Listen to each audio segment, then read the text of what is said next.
Is your property yours? Not if government takes it, and it can for what it calls public use. Eminent domain law has long allowed politicians to grab your property to build roads, railroad tracks, border walls, which helps explain why President Trump told Bret Baier, I think eminent domain is wonderful. I get it that a highway or a border wall is public use. But 13 years ago, the Supreme Court ruled that New London, Connecticut could bulldoze this little pink house to make room for a new business development. Eminent domain. They can take your home, they can take your land.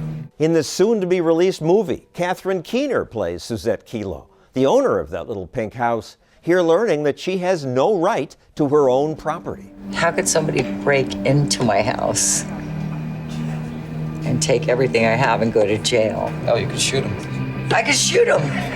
I could kill them. But if they want the whole thing, it's perfectly legal. The law does require the government to give you fair value for your property. But the bureaucrats decide what fair value is. Mrs. Kelo, I have great news. They've agreed to increase their offer by $10,000.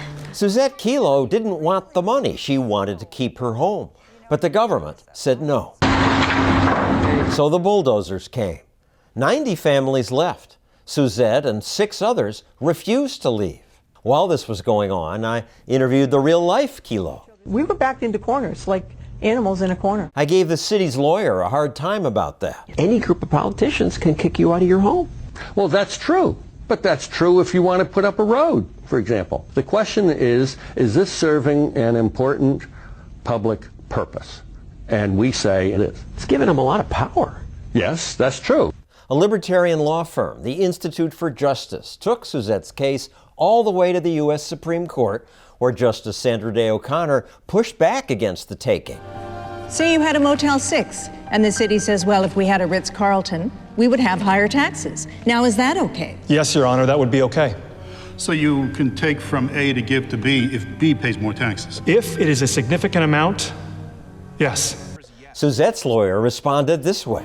The one thing that all poor neighborhoods share is that they don't produce much tax revenue.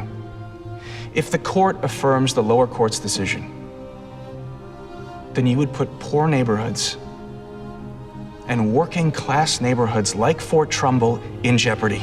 He was right, but the Supreme Court ruled 5-4 against Susette. U.S. Supreme Court today affirmed the power of local governments to seize private property. The decision alarmed people across America.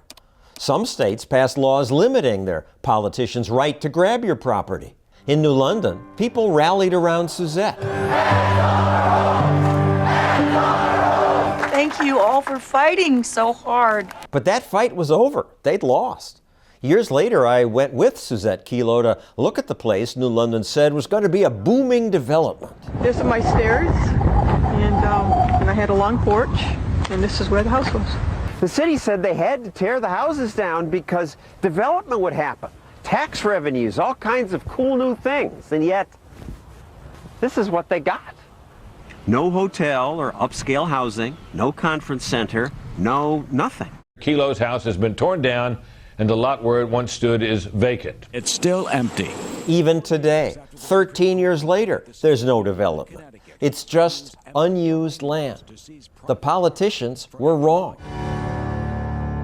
This new movie is a good reminder of just how powerful and wrong politicians often are.